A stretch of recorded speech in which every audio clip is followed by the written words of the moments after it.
میرا نام ڈاکٹر حمیرہ ریاض ہے. میں OB/GYN کی ڈاکٹر ہوں گائنی اینڈ آبس میں, اور میری اسپیشلٹی جو ہے وہ سب فرٹیلیٹی ہے, but I do obstetrics also.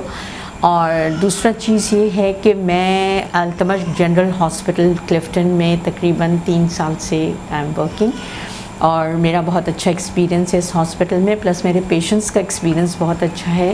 اور one after the other patient ایک دوسرے کو ریکمینڈ کرتے ہیں کہ آپ اس ہاسپٹل میں جا کے ڈاکٹر کو دیکھ لیں, اور وہاں پہ آپ اپنی گائنی کے کیسز وغیرہ جو ہیں اس کے لیے وہ ریفر کرتے ہیں آپس میں ایک دوسرے کو.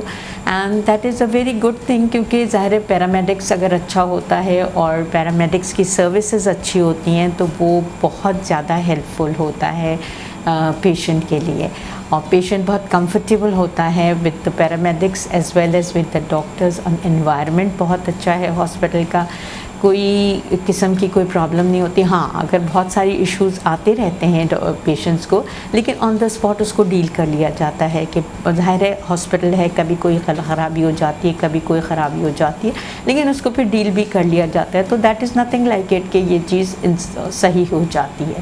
دوسری چیز یہ ہے کہ ہاسپٹل کی ایڈمنسٹریشن ماشاءاللہ بہت اچھی ہے, بہت ہیلپ فل ہے, کسی قسم کے کوئی ایشوز نہیں ہوتے. پیشنٹ کمفرٹیبل زون میں رہتا ہے, اس کو ہر چیز کی ڈیٹیل اور ہر چیز پرووائڈ کی جاتی ہے. پھر لیبز وغیرہ اویلیبل ہیں, الٹرا ساؤنڈ اویلیبل ہے, ایمرجنسی اویلیبل ہے, ICU اویلیبل ہے. تو ان سب چیزوں کی وجہ سے hospital is working like a good hospital and is improving day by day.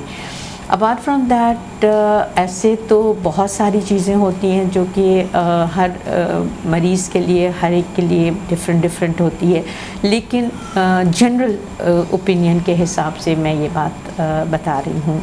دوسری چیز یہ ہے کہ اگر ہم کسی ٹاپک کو لے لیتے ہیں, جیسے پریگننسی انیمیا کے ساتھ ہے, تو یہ بہت امپورٹنٹ ہے کہ اس کو ارلی پریگننسی سے جو ہے انیمیا کو ٹریٹ کیا جائے. مدر کی ڈائٹ ہے, مدر کی جنرل ہیلتھ ہے, پلس ریزن فار انیمیا ہے, اس کو سارٹ آؤٹ کر لیا جائے. اور اس کے علاوہ اگر خدا نخواستہ پیشنٹ نہیں رسپانس کر رہا ہے فار اورل ٹریٹمنٹ, تو پھر انجیکٹیبلس بھی دیے جا سکتے ہیں. تو یہ ڈپینڈ کرتا ہے کہ آپ کون سے جسٹیشنل ایج پر ہیں, کس طرح سے پیشنٹ کو لے سکتے ہیں, اور کس طرح سے آپ پیشنٹ کو چلا سکتے ہیں. بہتر ہوتا ہے کہ ارلی پریگننسی سے فولک ایسڈ کا استعمال کیا جائے, پھر دین آئرن کا استعمال کیا جائے, ڈفرینٹ آئرن سکروز وغیرہ دیا جا سکتا ہے. لیٹ پریگننسی تک آپ کا 34 ویکس تک نہیں ہوتا ہے تو پھر آپ آئرن انفیوژنس بھی دے سکتے ہیں. Try to avoid blood as much as possible. اللہ کا شکر ہے اس سے کافی انسان کو فائدہ ہو جاتا ہے. میری OPD سیز جو ہیں وہ منگل والے دن 11 سے 12 بجے کے ہیں, اور میں جو ہوں ویسے آن کال رہتی ہوں. جب بھی پیشنٹ میرا نام لے کر OPD کے لیے ٹائم چاہتا ہے, وہ یہاں پہ کاؤنٹر پہ فون کر کے ٹائم لے لیتا ہے. وہ مجھے فون کر کے بتا دیتے ہیں کہ ڈاکٹر صاحب اتنے بجے پیشنٹ آئے گا, کمفرٹیبلی میں ان کو دیکھ لیتی ہوں. تو یہ ٹائم ہے, اور اسکرین پہ نمبر چل رہا ہے, تو اس نمبر پہ فون کریے.